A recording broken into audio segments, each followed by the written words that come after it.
오늘 시장을 우린 도대체 어떻게 해석해야 될지 상황실에서 점검해 보도록 할게요. 1시 30분 지나고 있고요. 레몬리서치 김민수 대표와 함께하겠습니다. 어서 오세요. 네, 안녕하십니까? 네, 안녕하세요. 네. 대표님 먼저 시장 좀 여쭤볼게요. 네. 오늘마저도 빠지면서 많은 분들이 아마 계좌 열기가 무서우셨을 것 같고요. 네. 코스피, 코스닥 모두 다 급락을 했습니다. 뉴욕 증시 나스닥 여파가 좀 컸잖아요. 근데 네. 지금 코스피는 또 강보합으로 전환이 됐는데 오늘 시장에 대해서 어떻게 평가할 수 있을까요? 네, 그냥 며칠 계속 하락하다 보니까 분노의 매수죠. 네. 이런 쪽이 앵그리 바잉. 아, 네, 개인 맞나요? 투자자들이에요.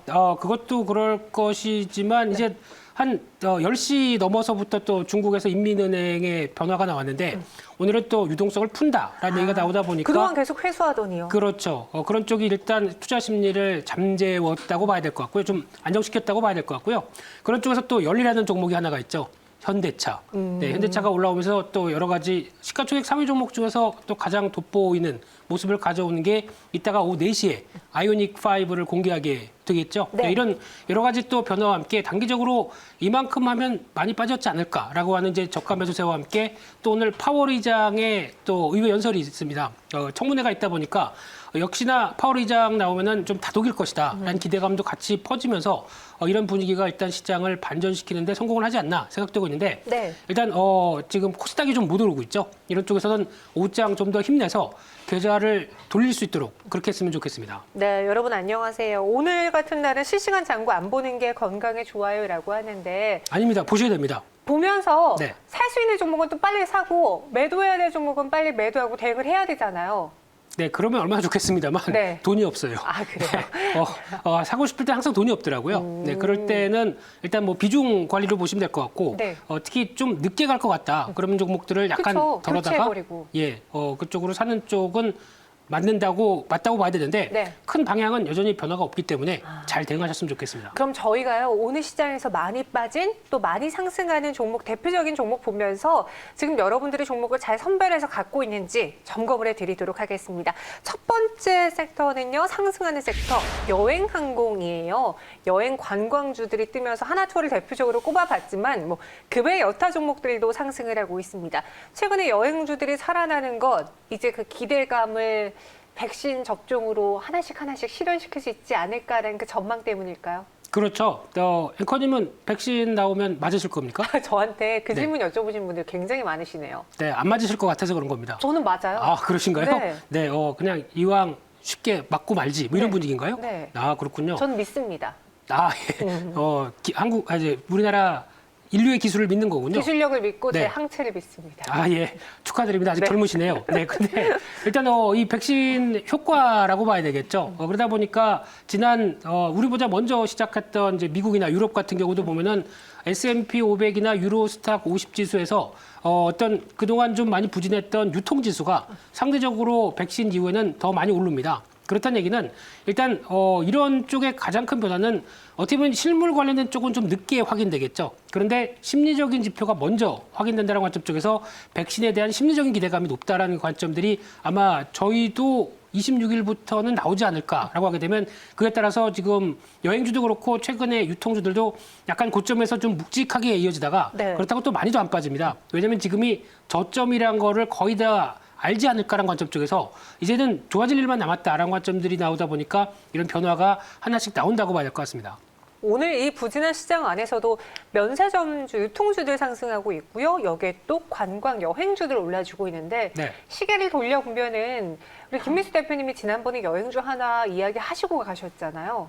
뭐였었죠? 롯데 관광개발이요. 네, 그냥 모른 척했습니다. 네, 잘 가고 있길래. 네. 오늘 하락하려다가 바로 올라갔어요. 네. 롯데 관광개발에 대한 이야기를 들어보고 싶고 여행주들에 대해서 여전히 매수 관점으로 봐도 괜찮을지 궁금한데요. 개인적으로는 트레이딩 관점으로 봐야 될 것 같습니다. 지금은요? 네, 네. 특히 지금 오늘 하나투어 같은 경우 올라오는 거 아침에 보다 보니까 자리는 딱 매수할 자리가 아닐까라는 생각 쪽에선 바라봤는데 네. 그렇다고 해서 또 많이 기대하기보다는 항상 또 앞서 말씀드렸듯이 지금 이런 섹터들은 심리적인 부분들이 더 크게 가세합니다. 그러니까 지금 좋아지겠다라고 생각하다가 또 이제 또 여러 가지 변수 때문에 다시 밀리고 하는 이런 어떤 시소 게임을 계속 벌이고 있는 상황이라고 보게 되면은 아직까지는 또 이런 대표적인 코로나 피해 섹터는 어떤 구조조정을 계속하고 있고 현금도 계속 들어가야 되겠죠. 그런 관점 쪽에서 의미 있는 흑자나 실적에 대한 변화들은 적어도 올해가 아니라 내년이겠다라고 하게 되면 많이 지연될 겁니다. 하지만 더 이상 나빠지지 않는다는 분위기 때문에 주가가 이만큼 올라오게 되면 거기는 파는 자리, 네. 오히려 또 자율적인 조정이 나오게 되면 또 정체를 보이는 관점에서는 또 사는 자리, 이런 트레이딩 관점이 더 맞지 않나 생각됩니다. 네, 지금 구간에서는 이제 사신 분들은 수익을 더 극대화시킬 수 있지만 무조건적으로 백신에 대한 기대감 믿고 강하게 수능 바이할 구간이 아니라 트레이딩 관점으로 네. 보자 이야기해 주셨어요. 그러면은 하나투어 그리고 지난번에 말씀해 주신 롯데 관광개발 둘 다 한번 차트 보면서 가격적에 세워드릴게요. 네, 많이 시키시네요. 네, 하나만 하려고 그랬더니. 아, 두 개 해주세요. 네, 일단 지금 동향을 하나 투어를 보게 되면 오늘 자리 같은 경우 일단 올라오는데 외국인들 매수세가 들어온다. 네. 그러면 관심이 좀 필요한 자리였었죠. 그러다 보니까 주가가 일단 반등해서 직전 고점대 다음은 바로 또 한 64,000원대 부분 같은데 이 정도를 또 시도를 하면서 또 점진적인 변화가 나올 걸로 보여지고 있는데 하지만 또 이제 직전 고점대 7만 원대 이상으로 들어간다. 그러면은 일단 한번 또 비중을 줄일 자리를 봐야 되지 않을까 생각되고 있고요.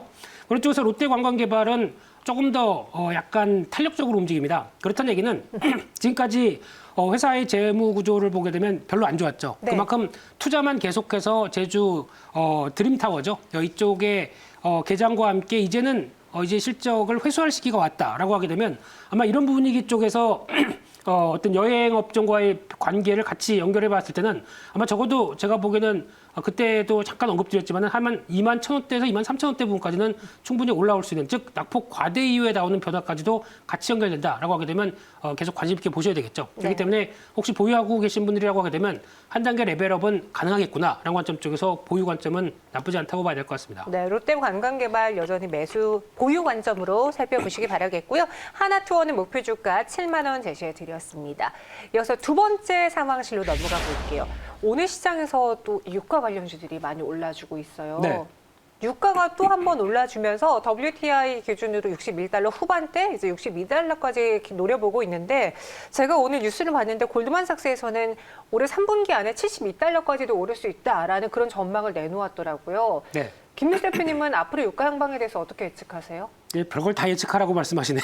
전망이요. 네, 전망은 유가도 좋겠죠. 좋다기보다 이제 우상향을 계속 이어갈 가능성이 높다고 봐야 되겠죠. 네. 그만큼 경기 회복에 따른 또 하나의 상품이고 거기다가 또 달러 약세가 오늘 보니까 달러는 또 벌써 90대를 깰랑말랑 하는 자리까지 들어왔습니다. 그렇게 되면 달러 약세에 따라서 또 원자재 가격들은 계속 부각받을 테고 이런 현상이 나오다 보면 유가도 당연히 뭐 70달러대 안착으로는 들어가지 않을까라는 쪽으로 바라보고 있는데 네. 그러면 당연히 또 유가와 관련된 여러 가지 종목들과 어떤 그에 따른 변화들 계속 지켜보셔야 될 걸로 보여지는데 하지만 이런 흥구 석유 같은 종목은 사지 마세요. 아. 네, 이거는 정확하게 어떤 유가 상승에 따라서 큰 수익을 보는 그런 종목들이 아닌 걸로 계속 확인이 되고 있는데 주가만 움직이는 쪽이죠. 네. 그러면 그냥 혹시나 들어가셨다라고 하게 되면 뭐 1, 2%라도 수익이 났다. 그러면 바로 빠져나오는 전략들이 가장 맞지 않나 이렇게 생각됩니다. 네, 흥구석유 오늘 상승 탄력도가 좀 장중에 10% 넘게 나와서 저희가 꼽아봤는데 유가 상승 수혜주로 흥구석유를 보는 것은 나는 동의하지 않는다라고 네. 의견을 주셨어요. 그러면은 유가 상승 시에 수혜를 볼 만한 대표적인 종목군으로는 뭐가 있을까요? 좀 큰 그림을 그려봐야 되겠죠. 아무래도 이제 경기 회복되고 이런 여러 가지 그림들이 가시화된다라고 하게 되면 네. 유가 상승이 나왔을 때 또 하나 눈여겨볼 수 있는 게 그러면 이제 또 정상적으로 돌아가다 보니까 그러면 또 이제 유조선이나 이런 또 여러 가지 선박에 대한 수요가 늘어나겠죠. 네. 그러면 조선주에 대해서 기대감이 높지 않나라는 관점들로 보게 되면 신조선까지 수만 어느 정도 반등하기 시작하게 되면 조선주는 그동안 경기 민감주 쪽에서 제일 못 올랐습니다. 그렇기 때문에 변화가 빨리 나올 수도 있다라는 쪽에서 신조선까지도 잘 보시면서 대응하는 게 좋겠다고 보여지고 있고요. 또 하나 두 번째는 건설 쪽이죠. 특히 해외 플랜트 쪽에서 다시 발주가 나오기 시작하게 되면 그런 부분들의 강점을 갖고 있는 대표적인 현대건설이나 뭐 대우건설, 뭐 GS건설 이런 쪽도 기회인들이 높겠죠. 이런 쪽도 한번 체크하시면서 좀 크게 보셨으면 좋겠습니다. 조선과 건설에 대해서 이야기해 주셨고요. 그럼 앞서 흥구석유에 대해서는 개인적으로 이제 대응 자제하자라는 시각 주셨으니까 네. 그럼 대표적인 SOE를 볼게요. 오늘도 SOE 주가 흐름도 좋거든요. 네. 그럼 이 종목의 경우는 유가 상승으로 계속 저희 들고 가봐도 괜찮을까요? 네, 들고 가셔야 됩니다. 특히 지금 정유주는 제가 이렇게 얘기 드리는 게 아니라 저보다 더 몇만 배 위대하신 워렌 버핏 예, 선생님께서 버핏형이요? 그렇죠. 네. 예, 그 형님께서 지금 정유주를 통 크게 베팅하면서 또 나오고 있는 변화라고 보게 되면 일단 지금 정유주를 샀다라는 의미는 유가 상승도 같이 바라보면서 또 대표적인 정유주가 이제 배당과 실적을 같이 맞물리게끔 나온다고 하는데 베팅을 했다고 하게 되면 대표적인 배당이겠죠. 그럼 배당을 주려고 하게 되면 일단 가장 중요한 게 실적이 좋아져야 되는데 그렇기 위해서는 정제 마진이 또 개선되기 시작을 해야 되겠죠. 근데 지금 최근에 정제 마진 기조를 보게 되면 확장세로 들어갑니다. 네. 그렇다는 얘기는 어떤 정유주에 대한 기대감을 좀 더 키울 수 있겠다라고 하게 되면 지금 같은 경우에도 대표적인 S-오일 같은 경우 뭐 단적으로 9만 원대 안착할 듯 말 듯 하는 모습들이라고 하더라도 안착은 당연한 것 같고요. 좀 긴 시각으로 봤었을 때는 여전히 지금은 이제 회복 흐름으로 들어간다라는 쪽으로 봤을 때 개인적으로는 한 10만 5천 원대 그리고 좀 더 유가의 상황에 따라서는 한 12만 원대까지도 볼 수 있지 않나라는 관점이기 때문에 일단 과거의 부진함을 돌리고 있다라는 관점 쪽으로 바라보는 게 맞다고 봐야 될 것 같습니다. 네, 목표 주가 10만 5천 원 제시해 주셨고요. 손절가 8만 3천 원. 여기에 잠깐 지금 올라온 글이 있는데 네. 유가가 오르면 한국전력에는 악재죠라고 글 올려주셨거든요. 네, 근데 지금 한국전력은 조금 복잡합니다. 네. 지금 이제 유가뿐만 아니라 이제 발전 연동제를 해놓은 상황이다 보니까 만약에 유가가 오르게 되면 과거처럼 단순하게 그냥 손해가 크지 않고요. 오히려 이제 전력 요금을 올리는 현상으로 나가기 시작한다라고 하게 되면 이런보다는 과거에 저희가 생각했던 한국전력의 위상보다는 실적에 대해서 변동성이 좀 줄을 겁니다. 그렇기 때문에 그렇게 큰 영향은 없다고 하더라도 유가가 올라가게 되면 그에 따른 좀 후행적인 입장으로 재무제표가 계산되기 때문에 그렇게 좋지는 않겠죠. 그런 쪽에서 일단 한국전력 같은 경우는 일단 또 신재생 에너지가 계속 이제 보강되다 보니까 그에 따른 부분들도 생각하게 되면 약간 좀 무거울 가능성이 있지 않나 생각됩니다. 알겠습니다. 이렇게 두 번째 상황실에서는 저희가 유가 흐름에 대한 관련주도 알아봤고요. 세 번째부터는 오늘 시장에 하락하고 있는 상황실로 넘어가 보겠습니다. 구조대가 필요할 것 같은데 오늘 업종으로 봤을 때 이제 자동차 부품주들의 하락도 장 초반에 거셌거든요. 네. 지금 말씀하신 것처럼 현대차의 경우는 또 아이오닉 5 때문에 다시 한번 매수가 들어오고 있긴 한데 자동차 그리고 반도체주의 조정이 시장과 함께 같이 좀 일어날까요? 지금 조정 이루어졌었죠. 이루어지고 이제 지금 약간 다시 움직임이 좀 변화가 되고 있는 흐름들이 아닐까 생각되었는데 네. 자동차와 반도체를 보게 되면 일단 지금 원래 어제부터도 변화가 나왔어야 되지 않나 싶습니다. 수출 지표 상당히 좋죠. 네. 이런 쪽으로 보게 되면 당연히 기지개를 펴야 되는데 그 외적인 변수 뭐 이제 금리가 올라가다 보니까 왠지 또 이제 마음이 좀 이제 불안한 측면과 함께 네. 그러면 외국인 기관이 계속 판다. 그러니까 그러다 보니까 시장에서 그 두 주체가 빠진다면 요걸 팔 거다. 그렇죠. 네. 네. 그런 상황 쪽에서 변화라고 보여지고 있는데 여전히 더 큰 변화는 어떤 단기적인 관점으로 봐야 되겠죠. 여전히 변화는 계속 어떤 단기적인 박스권 하단부는 크게 이탈하지 않을 것이다 이렇게 바라보고 있습니다. 네, 애플카 이슈 소멸 이후에 하필 딱 그때쯤, 왜냐면 그동안 많이 올랐으니까 네. 자동차를 향한 매도자분들의 심리가 좀 강해졌고 매수자분들도 이걸 팔아야 되나 더 사야 되나 많이 고민하셨던 시기였던 것 같거든요. 우리 김민수 대표님이라면은 네. 현대차의 김민수라면 지금 기간에 어떻게 하시겠어요? 그냥 아무 생각 없이 네. 편안하게 지금까지 해왔던 대로 그냥 보유하고요.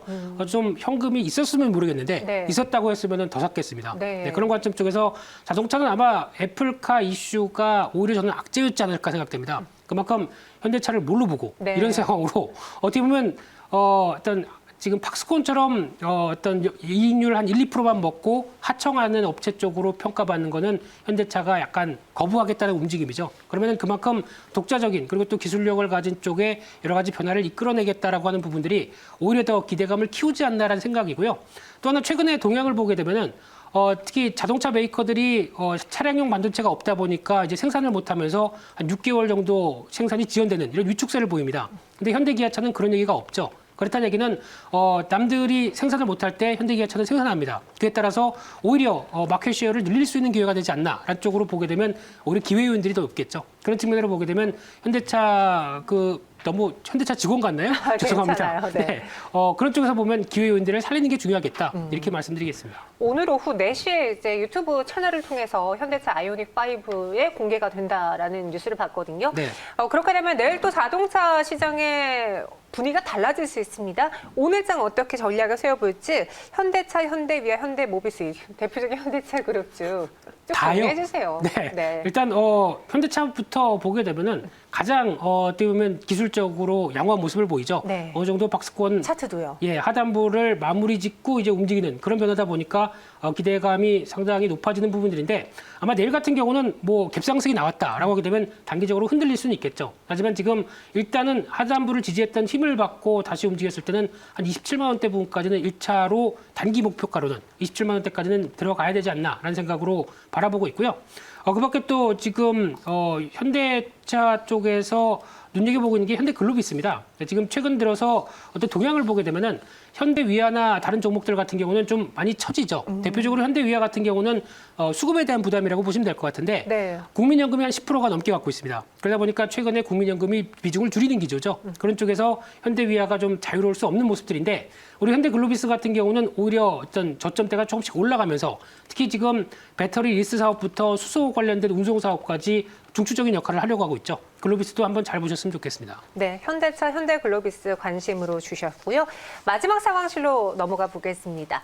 이 자동차주들이 부진하면서 전기차 배터리주들도 하락했어요. LG화학 배터리 조정이라고 해봤는데 이제 간밤에 테슬라가 또 급락을 했잖아요. 네. 그러니까 국내 증시에서도 K배터리 3사주들의 영향을 받을 수밖에 없었습니다. 오늘장 주가 분위기 어떤가요? 최근에 2차 전지주 잘 못 가죠. 네. 왜 그럴까요? 많이 올라서? 네, 맞습니다. 네. 많이 올랐기도 하지만 앞으로 더 좋으면 더 가겠죠. 근데 일단 변수가 LG화학 같은 경우는 또 이제 코나 관련된 이제 배터리의 화재 소식이 네. 아무래도 지금 LG화학에 대한 귀책 쪽으로 많이 기울다 보니까 이에 따른 부담감도 크고요. 또 하나 중요한 부분들은 원자재 가격이 많이 올라서 그렇습니다. 그렇다는 얘기는 코발트부터 들어가는 리튬이나 대부분의 원자재 가격이 거의 급하게 올라가다 보니까 네. 당연히 이런 쪽에서 2차 전지 메이커들은 수익성이 떨어지겠죠. 이런 부분들이 부담이 돼서 이어지긴 하는데 그래도 그만큼 더 많이 팔면 됩니다. 이런 부분들이 확인이 돼야 또 주가는 반등을 하겠죠. 이런 쪽으로 보셨으면 좋겠습니다. 최근에 시총 3위 자리를 두고 네이버랑 LG화학이 서로 엎치락뒤치락하고 있잖아요. 네. 각각의 성장성이 뚜렷한 이제 섹터 안에는 대장주거든요. 네. 3위 자리를 한번 어떻게 예측하시는지. 저는 3위 자리를 차라리 SK 이노베이션으로 그럼 그냥 배터리 쪽이 조금 더 우세하다라고 보시는 거예요? 네, 배터리 쪽이 조금 더 우세하지 않을까로 보는데 그럼에도 불구하고 네이버가 뭐 특히 누가 좋다 나쁘다 그러면 알죠, 아니고요. 알죠. 네, 네. 감사합니다. 네. 인정해 주셔서 감사드리고요. 근데 LG화학보다는 SK 이노베이션을 사는 게 더 좋지 않을까라는 관점 쪽으로 살짝 말씀드리고 싶은데 네. 쉽게 말씀드리면 안정성에서 어느 정도 효과를 더 점수를 더 주고 싶다는 관점 쪽에서 SK 이노베이션의 2차 전지에 대한 여러 가지 영향력들이나 또 이제 SK IT죠. 이쪽이 분리막 업체들의 상장 가능성도 나오고 있고 또 하나 중요한 건 정유주입니다. 네. 정유주면은 또 그에 따른 변화가 나올 수가 있겠죠. 이런 쪽으로 봤을 때 가장 3사 중에서 뭘 선택하느냐? 저는 SK 이노베이션을 선택하겠습니다. 네이버보다는 이제 배터리의 성장성 또 그 안에서 SK 이노베이션에 대한 가능성을 더 높게 점쳐주셨고요. 그럼 오늘 LG화학에 대해서 마지막으로 가격 전략 제시해 드릴게요. 100만 원 뚫고 올라간 다음에 그 이후로 쭉 내려서 저희 은님도 오늘 시작하자마자 LG화학 좀 점검해 주세요라고 하셨어요. 네, 지금 가격대가 어떻게 보면 상당히 좀 중요한 가격대죠. 이 박스권을 지키느냐 마느냐에 따른 변화인데 오후장 조금 더 힘내면은 좀 지키는 쪽으로 들어가지 않을까로 보여지고 있는데 그래서 혹시 지금 그런 변화가 나오게 되면 일단 또 시세 또 중심으로 보여지는 95만 원이죠. 95만 원. 네, 이 정도 부분까지는 일단 시도가 들어갈 수 있을 것 같은데 아마 탄력이 강하지 않을 것 같습니다. 오히려 탄력은 SK 이노베이션이 더 크지 않을까라는 쪽이다 보니까 기승전 SK 이노베이션을 보자 이렇게 말씀드리겠습니다. 네, 목표 주가 95만 원, 손절가 84만 원 제시했고요. 배터리 안에서는 SK 이노베이션 최강자다 이야기하셨습니다. 오늘 상황실에서 김미수 대표님의 도움이 있었습니다. 오늘 말씀 고맙습니다. 감사합니다.